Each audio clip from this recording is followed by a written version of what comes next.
हरे कृष्ण कृष्ण कृष्ण हरे हरे, हरे राम राम राम हरे हरे। श्री हरिनाम चिंतामणि तृतीय अध्याय नामाभास के विषय में हम लोग श्रवण कर रहे थे। उसमें हम लोगों ने सुना था संबंध, अभिधेय और प्रयोजन तत्व। संबंध ज्ञान के विषय में सुना था जीव कृष्ण का नित्य दास है और कृष्ण की सेवा करना ही उसका कर्तव्य है। कृष्ण से बहिर्मुख होने के कारण भोगों की इच्छा करी, इसलिए माया ने उसको इधर ला करके पटक दिया। फिर से यदि जीव साधु और वैष्णवों की कृपा से संबंध ज्ञान प्राप्त कर लेता है तो फिर उसके धीरे धीरे अनर्थ दूर हो जाते हैं और नामाभास होता है। नामाभास के बाद में शुद्ध नाम होता है। ये सब प्रक्रिया है। अब बता रहे हैं यहाँ पर नामाभास का फल क्या है। नामाभास दशाते अनेक मंगल, जीवेर अवश्य है सुकृति प्रबल। नामाभास भी कोई साधारण चीज नहीं है। नाम अपराध भी कोई साधारण चीज नहीं है। इस जगत के दृष्टिकोण से देखा जाए तो हम सोचे नाम अपराध भी साधारण चीज नहीं, मतलब हम तो खूब नाम अपराध कर रहे हैं। नया नाम अपराध करने के लिए नहीं बोल रहे हैं। नया नाम अपराध करने से तो नरक में जाना पड़ेगा। नाम अपराध 10 प्रकार के होते हैं। लेकिन कोई अगर इस जन्म में और अपराध नहीं करेगा और नाम किए जा रहा है लेकिन पुराने अपराध हैं उसके, तो भी इसको साधारण मत समझो। इस जगत के लोगों से तो बहुत श्रेष्ठ है ये भी। इसको भी यमदूत स्पर्श नहीं कर सकते। बात समझ में आ रही है? कोई व्यक्ति है, हम लोग ही हैं, हमारा क्या हो रहा है? नामाभास थोड़ी हो रहा है। अभी नाम अपराध ही हो रहा है। पुराने जन्म के अपराध हैं बहुत सारे, लेकिन और इस जन्म में अगर नए अपराध नहीं करेंगे तो हम जो नाम अपराध भी कर रहे हैं उसके फल से यमदूत भी स्पर्श नहीं कर सकते हमको। लेकिन और नाम अपराध करोगे तो फिर कुछ भी हो सकता है। नरक भी जाना पड़ सकता है। करोड़ों जन्म तक रौरव नरक में सड़ाएंगे। नाम अपराधी को नाम अपराध में भी विचार है। फिर साधु निंदा किया, गुरु अवज्ञा किया, क्या किया, जैसा काम किया वैसा दंड मिलेगा। अथवा प्रमादवश नाम किया, उसका दंड नहीं मिलेगा, क्षमा हो जाएगा नाम करने से। लेकिन गुरु अवज्ञा किया, श्रुति शास्त्र निंदा किया, वैष्णव साधु निंदा किया, साधु की हिंसा किया तो नरक भी जाना पड़ेगा। लेकिन ये सब नहीं किया तो नाम अपराध केवल करने वाले व्यक्ति को भी नरक का मुख नहीं देखना पड़ेगा। उसको यमदूत स्पर्श नहीं कर सकते। ठीक है? इसलिए नाम अपराध की भी बड़ी महिमा है, क्योंकि नाम महाशक्तिशाली है। जिसने नाम प्रभु का आश्रय ले लिया उसका इस जगत में कोई भी कुछ बिगाड़ नहीं सकता। तो फिर नामाभास की स्थिति तो उससे भी बहुत अच्छी है। नामाभास के तो फल भी बहुत ही विशेष हैं। नामाभास की स्थिति में भी बहुत मंगल होता है। क्या? जीवेर अवश्य है सुकृति प्रबल। जीव की सुकृति प्रबल होती जाती है। सुकृति मतलब, सुकृति किसको कहते हैं?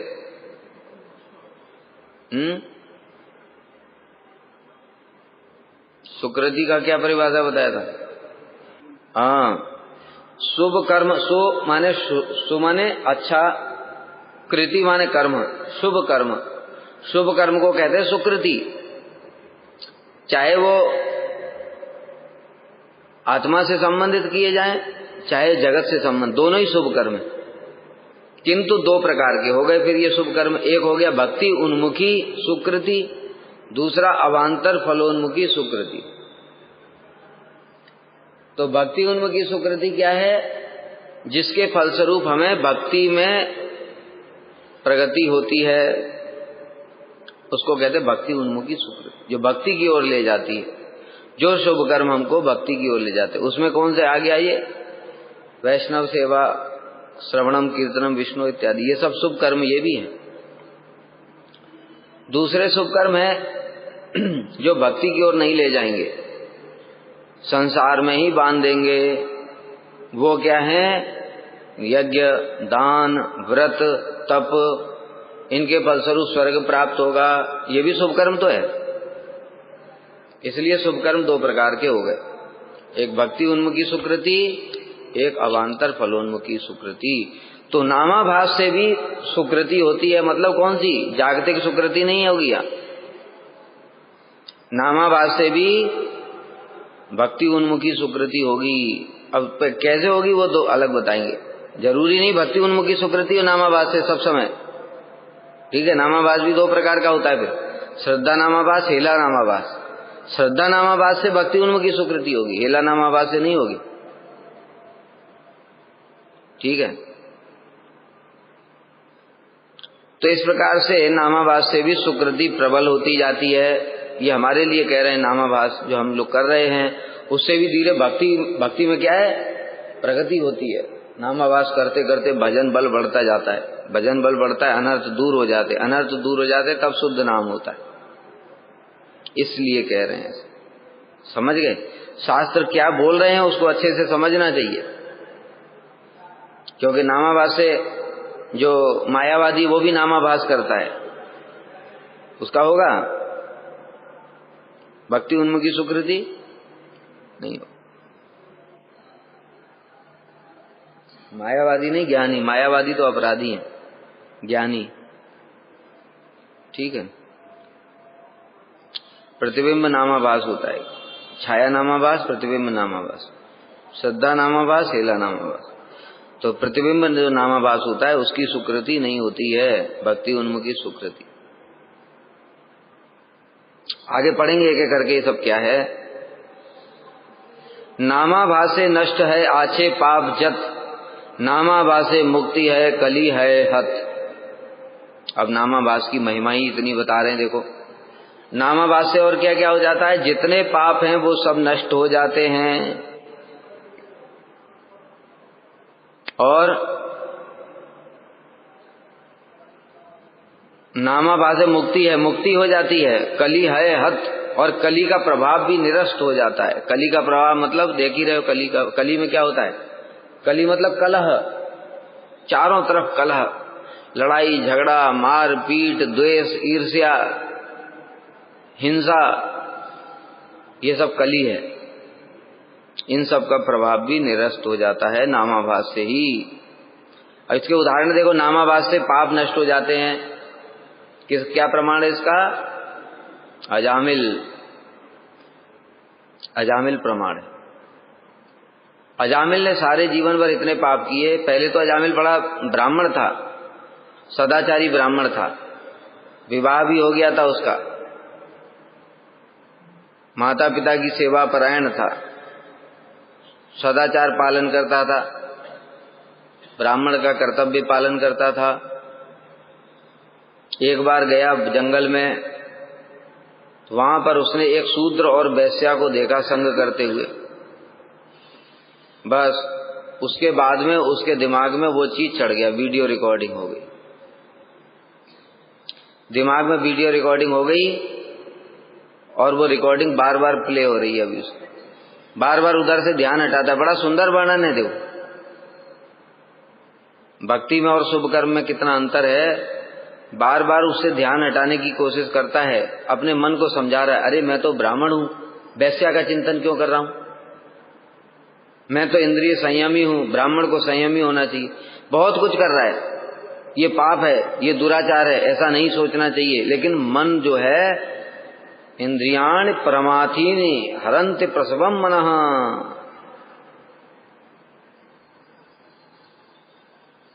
इंद्रियाणाम चरताम यन मनो अनुविधीयते तदस्य हरद प्रज्ञाम वायो नाभम इवाम्बसी। कोई एक इंद्री ही मन के साथ में अगर लग गई तो वो एक इंद्री ही बुद्धि को हर ले जाती है। कैसे? वायु नावम इवाम्बसी। जिस प्रकार से जल में नाव चल रही है और हवा तेज आ गई तो वो हवा अपनी डायरेक्शन में नाव को ले जाएगी, कुछ नहीं कर सकता नाव वाला। उसी प्रकार से अजामिल के साथ भी हुआ। बड़ी उसने सोचा, कोशिश करी, सदाचार का अपना पूरा शक्ति लगा दिया, किंतु वो रिकॉर्डिंग बंद ही नहीं हुई। अंत में हार गया। वैश्या का चिंतन करते करते उसी वैश्या से विवाह कर लिया, अपनी सदाचारी पत्नी को छोड़ दिया, सदाचार परायण पिता को भी छोड़ दिया, ब्राह्मण का कार्य भी छोड़। अब ब्राह्मण का कार्य क्या, अभी कोई ब्राह्मण वैश्या से विवाह करेगा तो फिर उसको तो कौन यज्ञ दान व्रत के लिए बुलाएगा। आजकल तो सभी पाखंडी हैं, किसी को कुछ पता ही नहीं है, कराने वाले भी वैसे, करने वाले भी वैसे, अंधा यथा अंधई, सब भेड़ चाल चल रही है। लेकिन पहले ऐसा नहीं होता था, ठीक है, सब सदाचार परायण होते थे, शूद्र भी सदाचार परायण होते थे। तो अब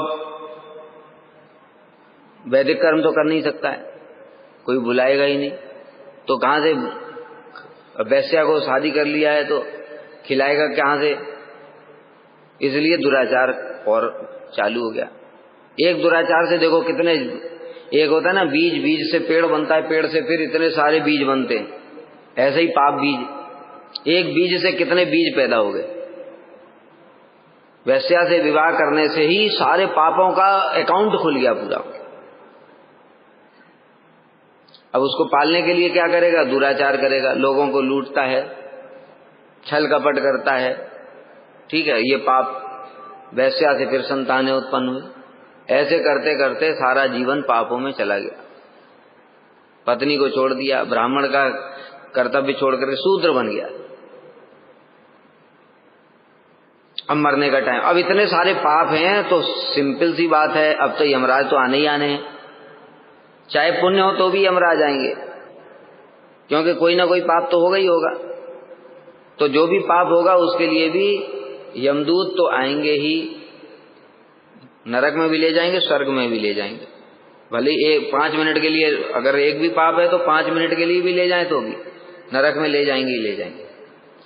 और ज्यादा पुण्य है तो स्वर्ग में ले जाएंगे, ज्यादा पाप है तो नरक में ज्यादा लेंगे। अब यमदूत आ गए। अब जब यमदूत आ गए तो उसने अपने डर गया, भयभीत हो गया, तो भयंकर यमदूतों को देख करके भयभीत यमदूत, देखो फोटो में छपा है वो, देखो भयंकर यमदूतों को देख करके डर गया, और डर के मारे उसके मुख से निकला अपने बेटे का नाम नारायण। उसी समय विष्णुदूत वहां पर उपस्थित हो गए, 4 विष्णुदूत आ गए,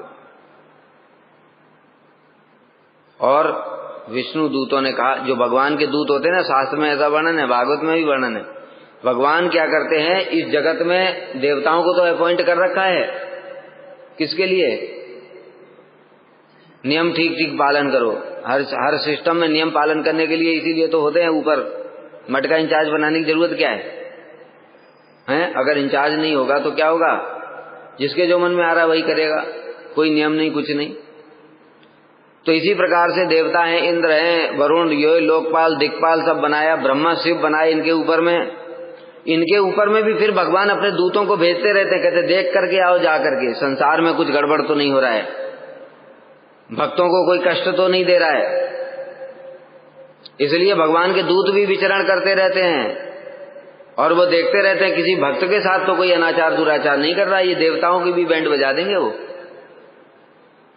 उनके ऊपर कोई देवता नहीं है, वो इस जगत के ऊपर की अथॉरिटी से आए हैं, चित जगत से। इसलिए विष्णुदूत घूम रहे होंगे।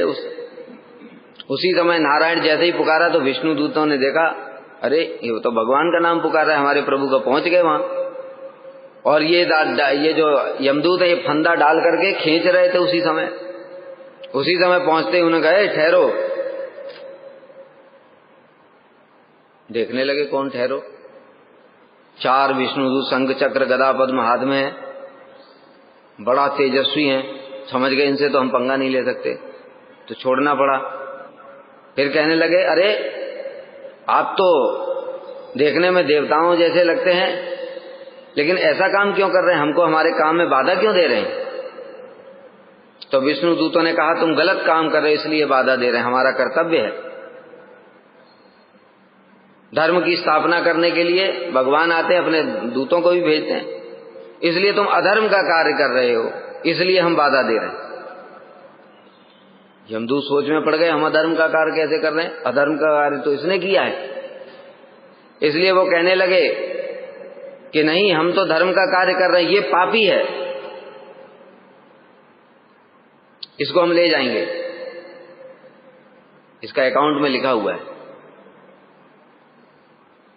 तो विष्णुदूत हंसने लगे, कहते यमदूतो तुमको धर्म का ठीक से ज्ञान नहीं है। अरे इसने मृत्यु के समय भगवान का नाम लिया, इसलिए इसके पाप कट गए। अब तुम इसको क्यों ले जा रहे हो, तुम्हारा अधिकार नहीं है इसके ऊपर।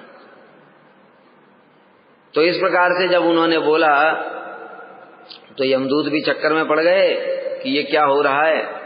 और फिर अंत में विष्णुदूत तो महाबलवान थे, महाशक्तिशाली, महातेजस्वी, उनको यमदूतों को लौट करके वापस आना पड़ा।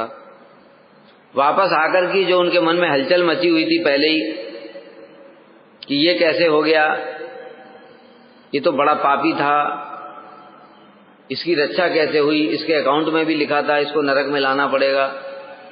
तब सीधे यमराज जी के पास पहुंचे और यमराज जी से फिर प्रश्न किया, यमराज जी ये बताइए, आज तक तो हम यही जानते हैं कि आप ही ईश्वर हैं, आपने जब जो बोला हमने वो पालन किया, आपने बोला जाओ इसको ले आओ तो ले आए, लेकिन आपसे भी बड़ा कोई ईश्वर है क्या? क्योंकि आज हम गए थे अजामिल को लेने के लिए, तो वहां पर 4 विष्णुदूत आ गए और उन्होंने हमारे कार्य में बाधा प्रदान की और कहने लगे कि तुम धर्म का पालन नहीं कर रहे हो। तब यमराज जी ने कहा, अरे यमदूतो तुमने अपराध किया है, हम भगवान नहीं। तब उन्होंने श्लोक बोला, स्वयंभू नारद शंभु कुमारा कपिलो मनु प्रहलाद जनको भीष्मो बलिर्वयासिकी वयम। हे यमदूतो,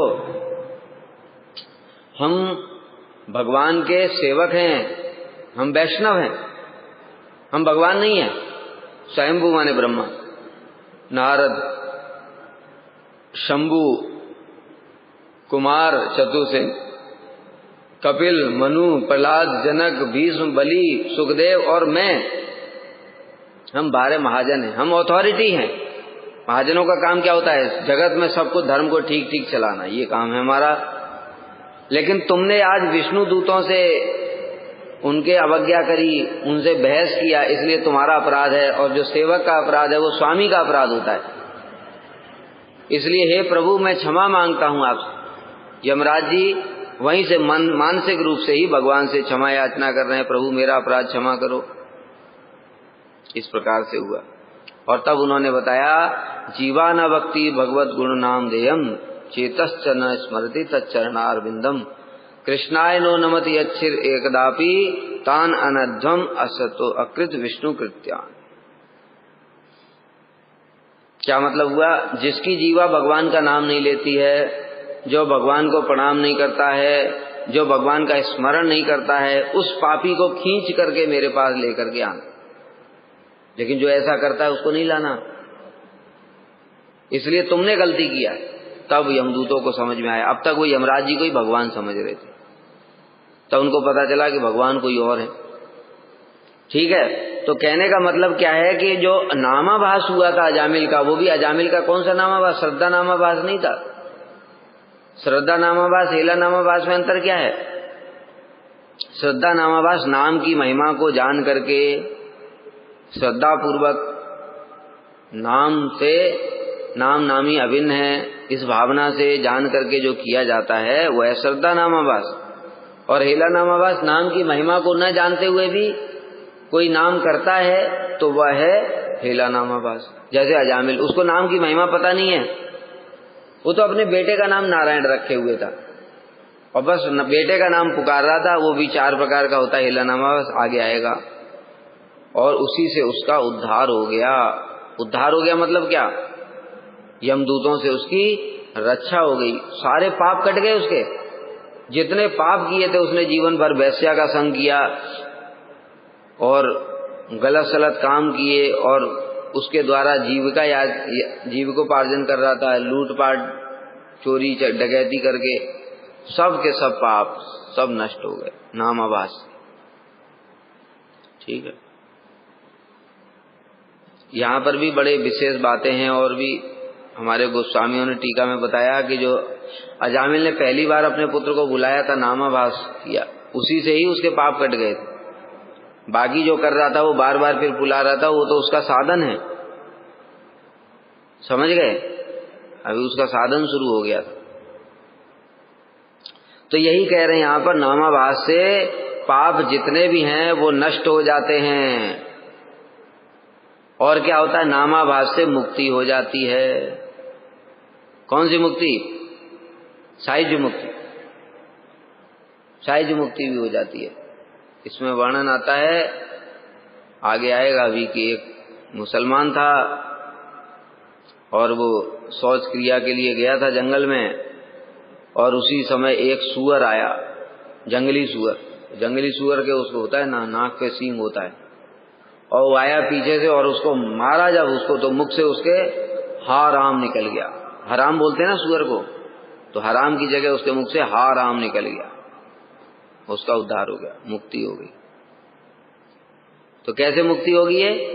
साहिज्य मुक्ति, वैकुंठ नहीं जा पाएगा।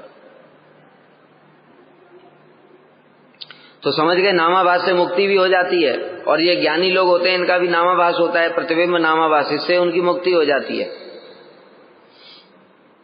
और कली के जितने भी प्रभाव है वो सब दूर हो जाते हैं। हम लोग नामाभास ही कर रहे हैं, नामाभास करते करते हमारे अंदर काम, क्रोध, मोह, लोभ, मद, मात्सर्य सब कम हो जाएंगे।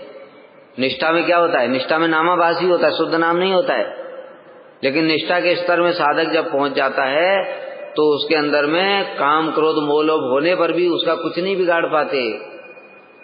फिर रुचि में भी नामाभास होगा, आसक्ति में भी नामाभास होगा। आसक्ति की अवस्था पहुंचते पहुंचते माया का भी कुछ प्रभाव नहीं पड़ता है।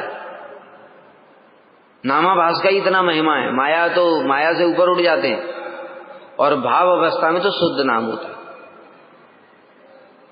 आसक्ति वाले को भी माया कुछ नहीं बिगाड़ सकती। जिसकी भगवान के नाम, रूप, गुण, लीला में आसक्ति हो, उसका क्या बिगाड़ेगी माया?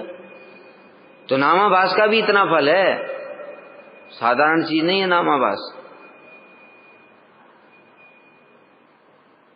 नामाभासे नर है सुपंक्ति पावन, नामाभासे सर्व रोग है निवारण। अब नामाभास से क्या हो जाता है? सारे रोग दूर हो जाते हैं, पतित पावन पवित्र हो जाता है अपने कुल के साथ नामाभास से। जैसा कि हम लोग पहले ही बता चुके हैं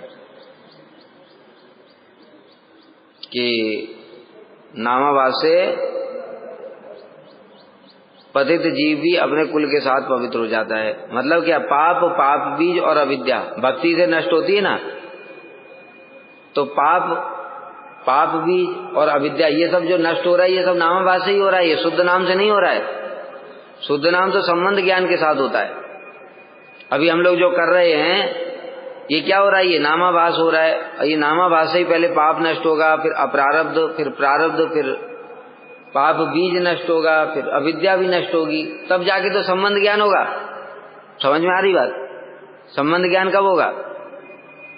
भाव अवस्था में। उससे पहले तो ये सब नष्ट हो रहे हैं, उससे पहले ये नष्ट हो रहे हैं। तो क्या हो रहा है? उससे पहले नामाभास हो रहा है। इसका मतलब ये हुआ, नामाभास से ही पाप नष्ट हो जाते हैं, नामाभास से पाप बीज नष्ट हो जाते हैं, नामाभास से अविद्या भी नष्ट हो जाती है, सब कुछ हो जाता है नामाभास। और सर्व रोग है निवारण। रोग भी किस कारण से आते हैं? पाप और पाप बीज, इससे रोग आते हैं, ये भी नष्ट हो गया नामाभास से ही। सकल आशंका नामाभासे दूर है, नामाभासी सर्वरिष्ट सहिते शांति पाए। नामाभास जीव के अंदर सभी प्रकार के संदेह समाप्त हो जाते हैं और सभी प्रकार के शत्रु, काम, क्रोध, मोह, लोभ, मद, मात्सर्य इत्यादि शक्तियों से मुक्त होकर के पूर्ण शांति प्राप्त कर लेता है। बताया मतलब क्या? नामाभास से अनर्थ दूर हो जाते हैं। ये अनर्थ ही तो हैं, काम, क्रोध, मोह, लोभ, मद, मात्सर्य, ये सब क्या अनर्थ हैं? नामाभास से ही सारे अनर्थ दूर हो जाते हैं। और क्या होता है? यक्ष, रक्ष, भूत, प्रेत, ग्रह समुदाय, नामाभासे सकल अनर्थ दूरे जाए। एक बार में ही वैसे बोल दिया तो उसी में सब आ गया, पाप बीज अविद्या सब नष्ट हो जाता है, उसी में ही सब कुछ है। ये सूत्र रूप में पाप, पाप का मूल पाप बीज का मूल अविद्या, इनसे ही तो सब कुछ मिल रहा है हमको। जितने भी कष्ट हैं, भूत प्रेत पिशाच रक्ष ग्रह, जितने भी ग्रह ये सब नामाभाव से ही सब नष्ट हो जाएंगे। कैसे? अभी जो बताया, जब आसक्ति की अवस्था लगभग आ जाती है, अब कोई उसका कुछ बिगाड़ नहीं सकता। उसको पाप ही नष्ट हो गए, पाप बीज नष्ट हो गए, अविद्या भी नष्ट होने वाली है, तो अब उसका कोई क्या बिगाड़ेगा? पापों के कारण ही हमको भूत पकड़ता है। अगर किसी का कोई पाप नहीं है तो भूत इच्छा करके भी पकड़ नहीं सकता। देखा, इसीलिए किसी किसी को ही भूत पकड़ता है, सबको नहीं पकड़ सकता। वो एक व्यक्ति को भूत ने पकड़ा, अब हम उसको पकड़ करके बचा रहे हैं भूत से, तो जो बचा रहा है उसको भी तो मारेगा वो, लेकिन हमको कुछ नहीं कर सकता वो। उसकी इच्छा नहीं हो रही क्या इसको भी मारूं, लेकिन नहीं मार सकता वो, कि उसको छोड़ो, पहले तेरे को ही देखता हूं, तेरे अंदर घुस जाता हूं। अगर मेरे ही अंदर घुस गया वो तो, लेकिन उसकी अपनी इच्छा से घुस नहीं सकता वो। समझ गए? जिसका पाप है, जिसका प्रारब्ध में भोग लिखा है, उसके अंदर ही घुसेगा। बहुत से लोग इस विषय में बड़ी बड़ी बातें करते हैं अलग अलग। किसी का नक्षत्र कमजोर है, किसी का क्या राशि कमजोर है, ये सब बातें बोलते हैं। हमने तो देखा है राशि कमजोर वालों के भी कुछ नहीं बिगाड़ पा रहा है, दूसरा उच्च राशि वालों के भी अंदर भूत घुस जा रहा है। ये सब सही नियम नहीं है। मुख्य है प्रारब्ध, प्रारब्ध ही मुख्य है। उसने पूर्व जन्म में जैसे पाप किए हैं, तो भगवान ने उसके अंदर में भूत द्वारा कष्ट देना लिखा है। और फिर एक भूत जाएगा, फिर दूसरा आ जाएगा, फिर तीसरा, ऐसे करके लगे रहते। और फिर कहीं कहीं कोई मिल गया साधु, उसकी कृपा से वो अनायास दूर भी हो जाते हैं। कई बार साधुओं की कृपा से भी दूर नहीं हो रहे। फिर इसका मतलब क्या है? प्रारब्ध है, भोग करना लिखा है। ठीक है? तो इसलिए तो राशि कमजोर, एक तो ब्रह्मचारी को ही भूत ने पकड़ लिया। अब बताओ, अगर प्रारब्ध नहीं है तो ब्रह्मचारी को भूत कैसे पकड़ सकता है? जो गायत्री मंत्र जप करता है, गोपाल मंत्र जप करता है, ये महाशक्तिशाली है। गोपाल मंत्र की शक्ति पता है? शास्त्र में वर्णन है, ये हमने खुद पढ़ा। एक बार क्या हुआ, एक व्यक्ति था, मंत्र सिद्ध करना चाहता था, एक तांत्रिक के पास गया। तो उसने कहा नहीं, पहले साधु के पास गया, तो साधु ने उसको मंत्र दिया। 6 महीने तक उसने गोपाल मंत्र जप किया, सिद्ध नहीं हुआ। अरे गोपाल मंत्र थोड़ी सिद्ध हो जाएगा 6 महीने? कुछ उसको लगा ही नहीं, हुआ कुछ, हुआ नहीं हुआ, क्या हुआ?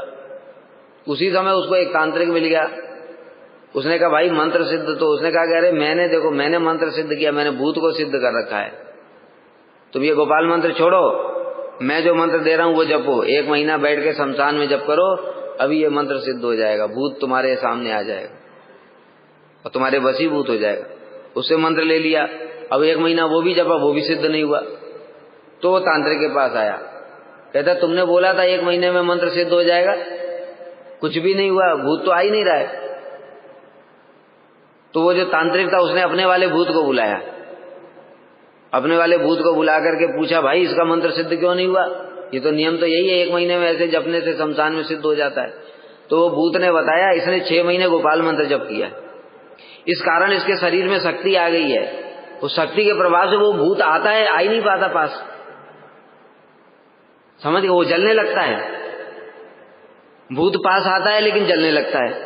तो कैसे आएगा? ये बात उसको पता नहीं थी। जो व्यक्ति था जो पहले 6 महीना गोपाल मंत्र जपा था, उसको पता नहीं कि मेरे शरीर में शक्ति आ चुकी है। तो गोपाल मंत्र से इतनी शक्ति आ जाती है कि भूत जलने लगेगा। हमने तो अपनी आंखों से देखा, ये सब कितनी बार देखा, भूत को जलते हुए देखा। लेकिन सबसे नहीं जलेगा, जिसके मंत्र में शक्ति होगी उसी से जलेगा।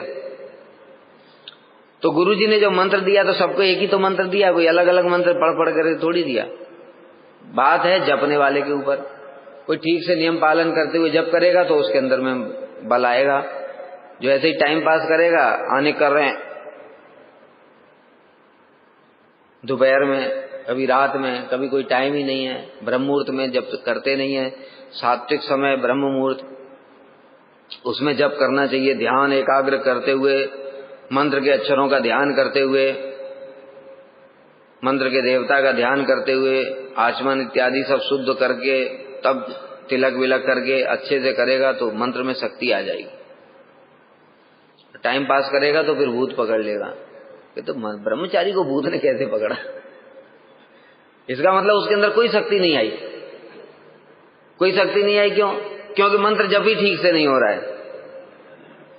ठीक है, तो इसलिए ये जो नामाभास से ही यक्ष रक्ष भूत प्रेत समुदाय ये जितने भी हैं ये सब दूर हो जाते हैं नामाभास से ही। नामाभास में इतनी शक्ति है। नरके पतित लोक सुखे मुक्ति पाए। और क्या होता है, नरकगामी व्यक्ति को भी मुक्ति की प्राप्ति हो जाती। जैसे अभी अजामिल का उदाहरण दिया था, नरक जाने के लिए तैयार बैठा है, यमदूत खींच रहे हैं। अब देखो ये प्रारब्ध था उसका, प्रारब्ध देखो, मृत्यु को भी टाल दिया नामाभास ने। कोई छोटी मोटी बात है क्या? अरे मृत्यु को कोई टाल सकता है? बड़े बड़े शक्तिशाली लोग, राजा, ये सब बड़े तपस्वी, उनके भी मृत्यु आ जाती तो टाल नहीं पाते। लेकिन अजामिल की मृत्यु आ गई है, प्रारब्ध है उसका, ये उसकी मृत्यु का समय है, लेकिन फिर भी नामाभास से ही वो मृत्यु टल गई। इसलिए नरक में जाने वाला व्यक्ति भी मुक्त हो गया। नामाभास से मुक्ति नहीं हुई, कि वैकुंठ नहीं गया नामाभास। नामाभास से क्या हुआ? यमदूतों से रक्षा हो गई, प्राण रक्षा हो गई, मरने का जो टाइम आ गया था वो भी कट गया, प्रारब्ध कट गया। फिर वो गया हरिद्वार। हरिद्वार में जाकर के उसने भजन किया, नामाभास करते करते शुद्ध नाम, फिर वैकुंठ, तब विमान आया। समस्त प्रारब्ध कर्म नामाभासे जाए। सारे के सारे प्रारब्ध कर्म नामाभास से ही चले जाते हैं। और इस विषय में जो सबसे बड़ा प्रमाण कौन है? हरिदास ठाकुर ही स्वयं है। हरिदास ठाकुर जी एक बार गए, जब बेनापुल में रहते थे। बेनापुल कहाँ है? बांग्लादेश में। महापुरुषों का आविर्भाव हुआ है बांग्लादेश में, बड़े बड़े महापुरुष। तो जो क्या बता रहा था, हरिदास ठाकुर जी बेनापोल में रहते थे। बेनापोल में रहते थे तो वहां पर रामचंद्र खान जो जमींदार था वो उनकी प्रतिष्ठा से जलने लगा। ये मुसलमान होता, इसको सब लोग आकर के प्रणाम करते, इतना इज्जत देते, हमको कोई इज्जत नहीं देता। उसने वैश्या को भेज दिया, वैश्या को भेज दिया पतन कराने के लिए। वैश्या 3 दिन में उसका चित्त शुद्ध हो गया। हरिदास जी का शुद्ध नाम सुनते सुनते, इतना प्रभाव है नाम का, चित्त शुद्ध हो गया 3 दिन में ही, उनके चरणों में गिर पड़ी। अब देखो जो अभी बताया कि जो नामाभास से ही पाप बीज अविद्या यक्ष भूत पर सब नष्ट हो जाते हैं, इसका प्रमाण देखो वैश्या। अभी वो वैश्या थी, कितना पाप किया उसने जिंदगी में। एक तो पुराने पापों के कारण वैश्या का शरीर मिला, और फिर उसमें नए पाप और भी कर रही है। कितना पापों का पूरा अकाउंट है उसका। लेकिन हरिदास ठाकुर जी ने उसको नाम दे दिया। अभी ये जो नाम कर रही है ये अभी शुद्ध नाम नहीं है। हरिदास ठाकुर जी तो शुद्ध नाम दे रहे हैं, किंतु उसका क्या होगा? नामापराध से हो सकता है। अगर कुछ अपराध पुराना रहा होगा तो नामापराध से शुरू हुआ, फिर नामाभास हुआ, ऐसे होता है। तो अब जो करने वाले के ऊपर होता है। गुरु जी ने हमारे दिया वो नाम अपराध नहीं है। गुरु जी का तो शुद्ध नाम है, उन्होंने हमको दिया, शुद्ध नाम दिया। लेकिन मेरे पुराने अपराध हैं तो मैं जप करूंगा तो नाम अपराध में आएगा गिनती। वैश्या ने जपना शुरू किया, जप करते करते पहले नाम अपराध से नामाभास हुआ, नामाभास से शुद्ध नाम हुआ, सारे पाप जल करके भस्म हो गए उसके उसी शरीर में, और वो वैश्या परम महंती हो गई। बड़े बड़े वैष्णव लोग उसके दर्शन के लिए आते हैं। इससे बढ़कर के प्रमाण और क्या हो सकता है? नामाभास से क्या क्या हो जाता है, पाप नष्ट हो जाते हैं, पाप बीज नष्ट हो जाते हैं, सब कुछ नष्ट हो जाता है नामाभास से। ठीक है, तो वैश्या भी परम वैष्णवी हो गई। और हरिदास ठाकुर जी का मन बड़ा दुखी हुआ वहां से, और यहाँ आ गए।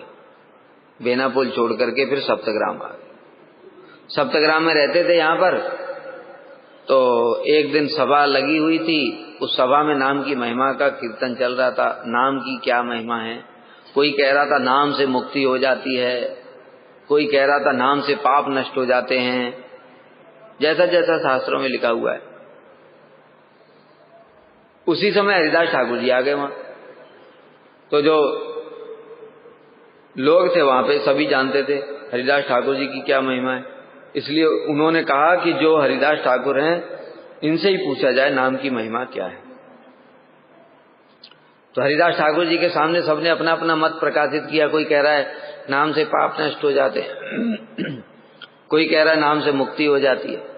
तो हरिदास ठाकुर जी बोले, अरे ये तो नाम का गौड़ फल है, नाम के आवाज से ही पाप नष्ट हो जाते हैं और मुक्ति भी हो जाती है। नाम का फल तो कृष्ण प्रेम है। तो वहीं पर एक ब्राह्मण था जो गोवर्धन मजूमदार, हिरण्य मजूमदार का सेवक भी था, उसका नाम था गोपाल चक्रवर्ती। गोपाल चक्रवर्ती अलग है, गोपाल चापाल अलग है। गोपाल चापाल यहाँ नवद्वीप में जो श्रीवास जी के चरणों में अपराध किया था, भवानी पूजन की सामग्री रख दिया था, वो गोपाल चापाल। ये गोपाल चक्रवर्ती है। हाँ, कुष्ठ इसको भी हुआ। हाँ, तो कुष्ठ के बिना गली क्या? आग में जल के थोड़ी मरा था, कुष्ठ से ही तो गली। हाँ, उंगलियां और नाक दोनों कुष्ठ रोगी तो हो गया था, कुष्ठ में ही तो गले। तो कुष्ठ उसमें शरीर के अंग पिघल जाते सब। तो क्या हुआ फिर? तो हरिदास ठाकुर जी ने जब ये ऐसे बोला तो ये गोपाल चक्रवर्ती बड़ा कहता, देखो ये कितना बड़ी बड़ी बातें करता है। जो नाम के लाखों प्रयास करने पर भी जो ज्ञानी लोगों को मुक्ति नहीं मिलती, कह रहा नाम की आवाज से ही हो जाती है।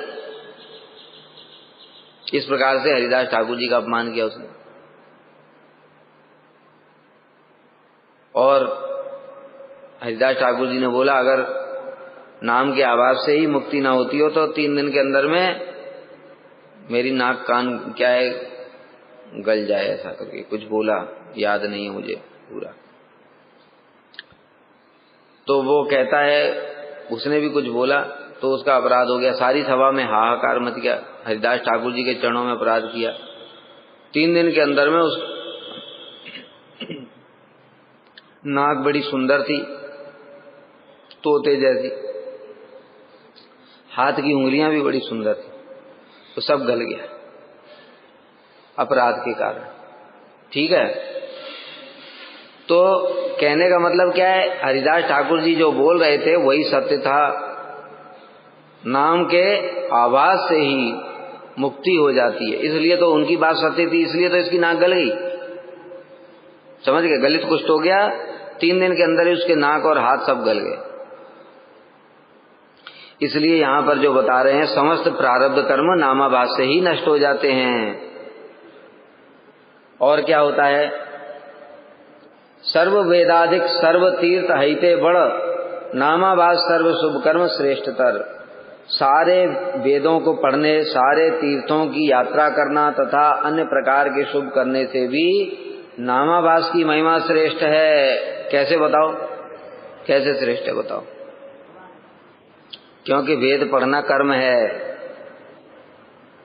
यज्ञ तीर्थ में स्नान करना भी कर्म है, पुण्य कर्म। और पुण्य कर्म का फल क्या होता है? स्वर्ग। लेकिन नामाभास का फल क्या है?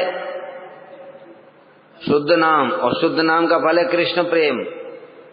नामाभास से मुक्ति हो सकती है, लेकिन वैदिक जो तीर्थ में स्नान करने से मुक्ति नहीं होगी, वेदों को पढ़ने से भी मुक्ति नहीं होगी। ठीक है, इसलिए यहां पर बताया, इसमें शास्त्र में एक श्लोक है ये कि जो 10 अश्वमेध यज्ञ करता है उसकी अपेक्षा एक बार कृष्ण को प्रणाम करना श्रेष्ठ है। क्यों? क्योंकि 10 अश्वमेध यज्ञ करने वाले को अथवा 100 अश्वमेध यज्ञ करने वाले को फिर पुनर्जन्म लेना पड़ता है, किंतु कृष्ण को प्रणाम करने वाले को पुनर्जन्म नहीं लेना पड़ता। भक्ति है वो। समझ गए? उसी प्रकार से यहाँ समझना चाहिए नामाभास। अहो बस्वपचो तो गरियान यज्जिह्वाग्रे वर्तते नाम तुभ्यम तेपुस्तपस्ते जुह्वु सस्नुरार्या ब्रह्मानुचु नाम गृह्णन्ति ये थे। क्या मतलब हुआ? अहो आश्चर्य है। स्वपचो अतो गरियान, स्वपच माने चांडाल भी, गरियान श्रेष्ठ है। कौन सा चांडाल? यज्जिह्वाग्रे, जिसकी जीवा के अग्रभाग में वर्तते नाम तुभ्यम, आपका नाम आ जाता है। उस चंडाल ने तेपु तपह, उसने सारी तपस्या कर ली। जुहबु, सारे यज्ञ कर लिए। सस्नु, सारा तीर्थ स्नान कर लिया। ब्रह्मानुचु, सारा वेद अध्ययन कर लिया। नाम ग्रहण किए थे, जिसने आपका नाम ग्रहण किया है। मतलब क्या? सबका सार है हरि नाम। वेदे रामायणे पुराणे चैव भारते तथा आदा बनते च मध्य च हरि सर्वत्र गीयते। भगवान का नाम ही सबका सार है। बड़ा सुंदर कथा आती है इस विषय में। देखो शिव जी की कथा आती है, महाराज लोग अधिकतर सुनाते हैं। एक बार ये देवता, असुर और मनुष्य तीनों पहुंचे शिव जी के पास। आपस में झगड़ा हुआ रामायण के विषय में। कहते रामायण पर हमारा अधिकार है, रामायण पर हमारा अधिकार है। सब अपना अपना अधिकार जमा रहे। तो अंत में तीनों मिलकर के शिव जी के पास पहुंचे फैसले के लिए। जज, शिव जी जज है। तो शिव जी ने कहा ठीक है, फैसला करता हूं मैं, तुम तीनों को बराबर बराबर बांट देता हूं।